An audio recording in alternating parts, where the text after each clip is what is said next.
You guys, so it's Katya with Hindustan Astrology here, and y'all seem to like my last video about the ages and the seasons, and so I just wanted to add a little bit more about that because I think it's real important for people to understand, you know, you are here, right? Like those maps, this is you are here. You know, we need to have our cosmic you are here.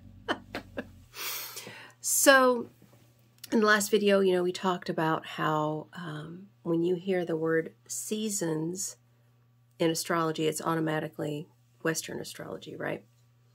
But did you know that Western astrology came from Persian astrology? Yes. So when Alexander the Great conquered ancient Persia and Persepolis, he took a lot of that knowledge of astrology back to Greece and turned it into what we now know as Western astrology.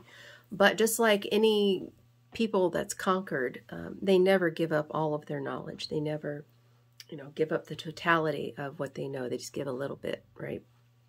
So what we got, that little bit, was the tropical zodiac. So the reason why the Persians were so interested in the sun's position is because they were Zoroastrians, right? That's they were sun worshippers. But they were wise enough to know that tropical zodiac is was never meant to be used by itself. So the way the Persians do it, and they still do this in astrology, is they put the sidereal zodiac, it's a circle chart, okay? They put the sidereal in the middle, they put the tropical around that, and then they put the asteroids and comets around that. So that's the way you're supposed to use tropical. It was never, ever meant to be used alone. It was always meant to be used in conjunction with the sidereal zodiac. So, you know, it's like, I hate to, you know, bust your button, but if you're doing Western astrology, you might want to just look at both zodiacs together in conjunction, because then you're going to get a full view. And I just, you know, I want everyone to have access to the correct knowledge. And that's why I talk about this kind of stuff. It's not that I'm putting down Western astrology, but it's the way it's being practiced is very incomplete. It just is. And it's not that it's a bad system. It's just that there's more to it than that.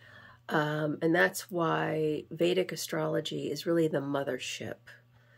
And why, you know, when you realize that Alexander the Great, when he got to India, and he said, "Give me your books," they handed him a bunch of palm leaves and said, "Here you go." Well, he couldn't read that.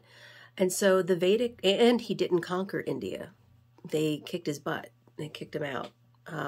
So that's why Vedic astrology did not make it back to Greece. And the Greek version is what we have today as, you know, what we call, you know, mainstream astrology. So it's very filtered, very watered down. But it's not that that information isn't important. It's just not complete. So anyway, that was something I wanted to add on.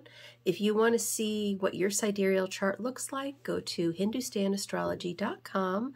I would love to give you a reading and show you what it looks like. And also, if you're interested in astrological aromatherapy, go to Amazon and look up Uma's Upayas, which is my book, where I talk about the plants and the planets and how they influence our lives and how we can use them for remedies, and some of my recipes too. So, okay, until next time, thanks y'all, bye.